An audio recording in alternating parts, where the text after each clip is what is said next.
Part 2। इस episode में हम देखते हैं कि बोफैन जैसे ही हॉस्पिटल में एंटर होता है तो वो कहता है इस बच्चे का इलाज मैं कर सकता हूँ। नर्स कहती है हाँ हाँ ये वही है जिसने इस बच्चे का इलाज किया था। तो अमीर आदमी उसके पास झटपट से जाता है और कहता है कि मेरे बच्चे का इलाज कर दो, तुम जितना कहोगे जो कहोगे मैं दूंगा। बोफैन आगे बढ़ता है और उस बच्चे की नब्ज को चेक करता है। अब वो सिस्टर से कहता है कि वो नीडल लेकर आओ, पर उससे पहले डिसइंफेक्टेंट कर देना। अब वो नीडल के साथ मैजिक शुरू करता है और एनिशिएंट तरीके से उस बच्चे का इलाज करने लग जाता है। उस बच्चे को फूड पॉइजनिंग हुई होती है और वो सारा पॉइज़न रिमूव करने लग जाता है। उसका बाप परेशान पास बैठा होता है। इतने में देखते हैं कि मशीन में धड़कनें चलना शुरू हो जाती हैं और बोंगफेंग अपने काम में लग जाता है और बच्चा होश में आ जाता है। जैसे ही बच्चा होश में आता है तो उसका बाप उसे कहता है कि तुम जो मांगोगे मैं तुम्हें दूंगा, तुमने मेरे बच्चे की जान बचा ली। ऐसा कहकर वो बच्चे की तरफ देखता है और बड़े अफसरदा लफ्ज़ों से अपने बच्चे को प्यार भरी नज़रों से देखता है। इसके बाद वो उठ जाता है। बुफेंग कहता है अब आपका बच्चा बिल्कुल ठीक है, परेशान ना होइए। वो बुफेंग से कहता है कि क्या इसे फ्यूचर में कुछ प्रॉब्लम तो नहीं होगी? बुफेंग कहता है नहीं, ऐसा कुछ भी नहीं होगा, मैंने इसके अंदर का सारा ज़हर निकाल लिया। अब वो बुफेंग के पास आता है और उसे कहता है बहुत बहुत शुक्रिया। उसके गले मिलता है, उसके हाथ पकड़ के कहता है तुम्हें जो चाहिए मैं दूंगा, तुम जो बोलोगे मैं तुम्हारे लिए करूँगा। बस तुमने आज जो मुझ पर किया वो तुम्हारा बहुत बड़ा एहसान था। तुम्हारी कितनी फ़ीस है? जिस पर वो कहता है मैं कोई डॉक्टर नहीं हूँ, ना ही मैं इसकी कोई फ़ीस लेता हूँ, मेरे उस्ताद ने मुझे सिखाया और मैं फ्री में ही ये काम करता हूँ। ऐसा कहता है। जिस पर वो डॉक्टर कहता है क्या फ्री में? अमीर आदमी कहता है अच्छा, तो तुम इतने अच्छे हो यार, मैं तुम्हारे लिए कुछ करना चाहता हूँ लेकिन मुझे समझ नहीं आ रही मैं क्या करूँ। वो इतनी देर में अपने पास से एक कार्ड निकालता है और कहता है ये लो, मैंने एक हाल ही में होटल खोला है, आज से तुम उसके मालिक हो, उसके पेपर भी कल तुम तक ट्रांसफ़र कर दिए जाएंगे। ऐसा कहता है। इसके बाद हम देखते हैं कि बुफेन उस कार्ड को ले लेता है। सबके सब हैरान होते हैं कि क्या इसे पूरा होटल सिर्फ एक बच्चे के इलाज के लिए? अब वो वहाँ से जाने लगता है और कहता है मेरा दोस्त बन जाना। जिस पर उसका बच्चा भी उसको हाय बोलता है और ये चले जाते हैं। अब डॉक्टर और डीन आते हैं, डायरेक्टर और डीन आते हैं और इससे पूछते हैं आपने ये कैसे किया?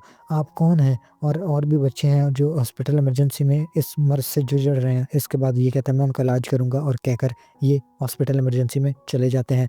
वहाँ पर डॉक्टर डीन इसे बताता है कि हमें इनका इलाज करना होगा, ये बहुत ही ज़्यादा ज़रूरी है और ये बच्चे भी फूड पॉइज़निंग का शिकार हैं और इन बच्चों को बचा लिया गया तो हम काफ़ी जानों को बचा सकते हैं और आप हमारा इसमें साथ देंगे, आप हमारा साथ देंगे ना? जिस पर बोफेंग कहता है हाँ, हाँ, मैं दूँगा, लेकिन मेरे भी एक प्रॉब्लम है। जिस पर डॉक्टर कहता है बोलिए क्या प्रॉब्लम है?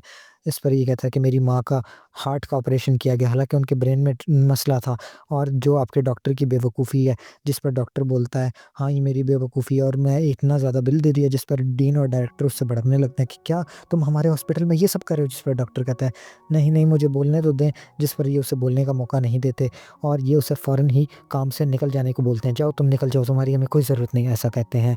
इसके बाद डॉक्टर गिड़गिड़ाने लगता है ऐसा ना करें, ऐसा ना करें, मैं सड़क पर आ जाऊँगा, मेरे छोटे-छोटे बच्चे हैं। जिस पर बुफेंग कहता नहीं, इसकी ये सज़ा नहीं, इसकी सज़ा ये होनी चाहिए, इसे जेल भेजा जाए। ना जाने कितने ही गरीब लोग जो कि बिल को ना भर सकते हों, इसने उन्हें पैसों के नाम पर लूटा है। उनके फ्री के इलाज जो कि उनके ज़रूरी भी नहीं थे, वो करवाए हैं। जिस पर ये कहता है क्या जेल? ये वहाँ से भागने लगता है, लेकिन बुफेंग इसे रोक लेता है और ये गिर जाता है। अब ये रोने लगता है, अरे मेरे बच्चों का क्या होगा? मैं उनका गुज़ारा कैसे करूँगा? जिस पर बुफेंग कहता है, तो तुमने क्या कभी सोचा नहीं था कि ये दिन भी आएगा और वो लोग जिनके बच्चों के साथ तुमने खिलवाड़ किया, जिन माँओं को जो गरीब थी, जिन बच्चों के पास कुछ भी ना था, तुमने उनसे फ्री के फालतू के बिल भरवाए, वो इलाज करवाए जो कि उनके लिए ज़रूरी भी ना थे। तुम्हें तो सज़ा होनी ही चाहिए, तुम्हें जेल होगी और यही तुम्हारा आखिरी हल है इससे बचने का।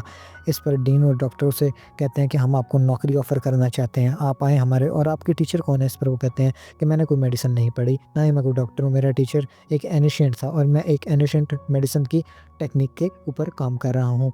जिस पर वो कहते हैं क्या एनिशिएंट टेक्निक?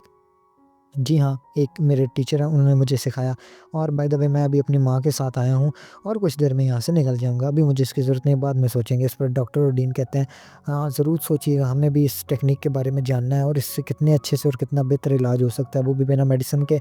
आपको हम ऑफ़र करते हैं जॉब की भी और इसके अलावा जो कुछ आप चाहेंगे।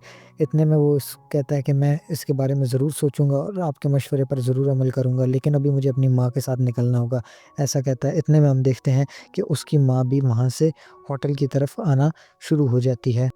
अब ये अपनी माँ को आता देख उनके साथ लेकर यहाँ से निकल जाता है। अब ये डॉक्टर और डीन कहते हैं अरे क्या ये कितनी अच्छी टेक्निक है, हमें इस बारे में सोचना चाहिए। थोड़ी देर बाद हम देखते हैं कि एक अमीर लड़का हाथों में फूल लिए खड़ा हुआ होता है और एक ब्लू कार और 2 वैलेंटाइन, जैसे कि वो आज किसी को प्रपोज़ करने वाला हो। इतने में हम देखते हैं कि बूफेंग आ रहा होता है, फ़ोन पर बात करता हुआ, लेकिन उसकी कॉल नहीं मिल रही होती। इतने में एक लड़की उससे टकरा जाती है, अरे ये तो चू है। चू उससे बेध्यानी में टकरा जाती है और छुपते हुए जा रही होती है। ऐसा लग रहा होता है जैसे वो उस अमीर लड़के से छुप रही है। जैसे ही ये उससे टकराती है तो बूफंग कहता है, अरे तुमने सुबह भी मुझे कार से टक्कर मारी थी और अब फिर मारने आ गई। क्या तुमने मुझे मारने का कॉन्ट्रैक्ट लिया है? क्या तुम सपारी लेकर मुझे मारने के लिए आई हो? जिस पर वो कहती है, नहीं मेरा ऐसा कोई इरादा नहीं है, ना मैं तुम्हें मारना चाहती, मैं तो तुम्हें जानती भी नहीं हूँ, बस हमारा एक्सीडेंटली एक्सीडेंट हो जाता है। जिस पर वो कहता है, हाँ, हाँ, एक्सीडेंट के चक्कर में तुम मुझे मार ही ना देना। ऐसा कहते हुए मुँह परे करता है। इतने में हम देखते हैं कि वो बताती है कि ये जो लड़का सामने खड़ा है, ये मुझे तंग कर रहा है बार-बार, मैं इससे छुपना चाह रही हूँ। इतने में वो लड़का भी वहाँ पर उसे प्रपोज़ करने के लिए आ जाता है। जिस पर चू कहती है, मैंने तुमसे कितनी बार कहा है कि मेरा पीछा ना करो, मुझे तुमसे कोई इंटरेस्ट नहीं है और बाय द वे मेरा एक बॉयफ्रेंड भी है। और तुम्हें मैं बताती चलूँ कि मैं पहले से उसे बहुत ज़्यादा प्यार करती हूँ। जिस पर वो कहता है, हैं? क्या बॉयफ्रेंड?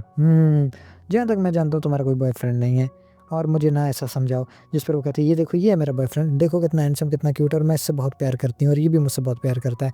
और सब के सब लोग पीछे खड़े हुए कहते हैं, क्या? क्या इसका है बॉयफ्रेंड? अब ये अमीर लड़के के लिए इस गरीब को चुनेगी? जिस पर वो कहता है, बस यही इसकी औकात थी।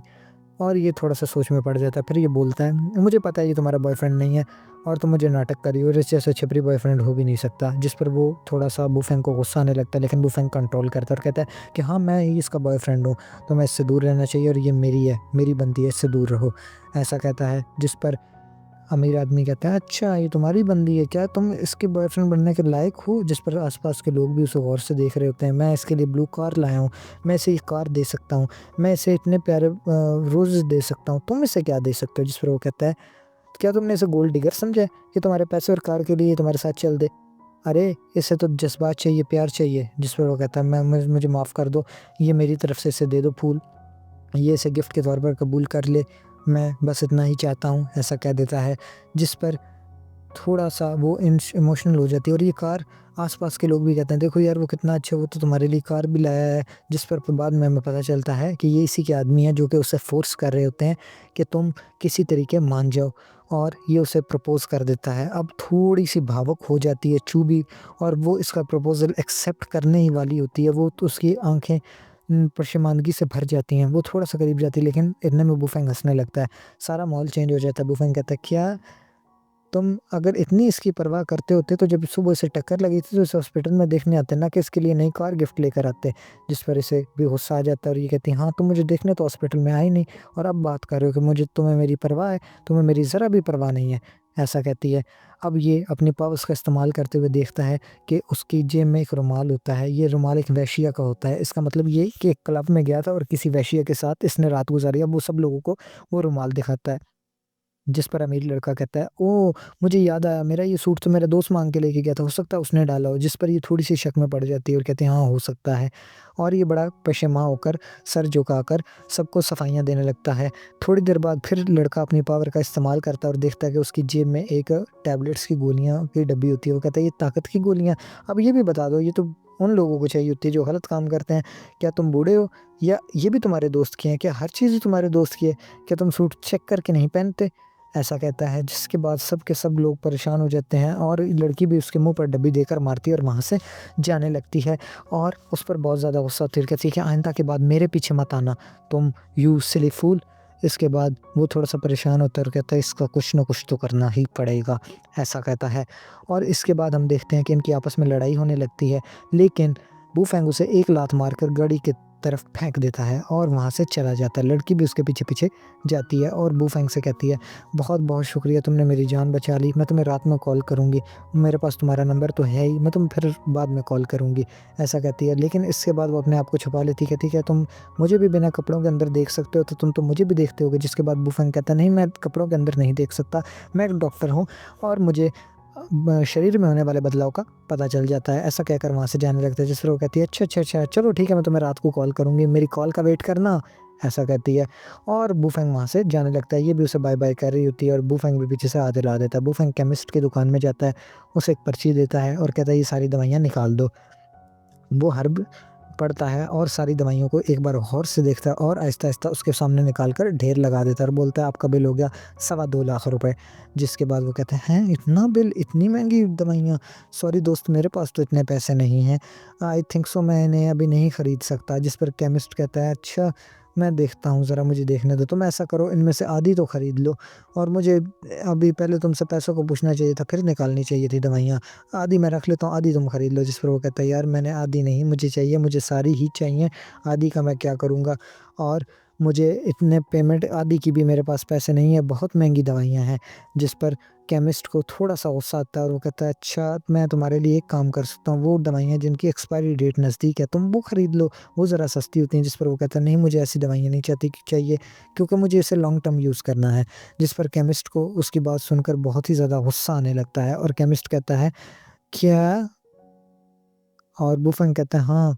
और वो गुस्से से अपना हाथ नीचे मारता है और कहता है, "तुम यहाँ से निकल जाओ, तुम्हें दवाइयाँ लेनी ही नहीं है, मेरा भी फालतू में टाइम बर्बाद किया और अपना भी।" और इसी के साथ ये एपिसोड यहाँ पर ख़त्म हो जाता है। वू फेंग भी वहाँ से बेचारा परेशान होकर निकल जाता है।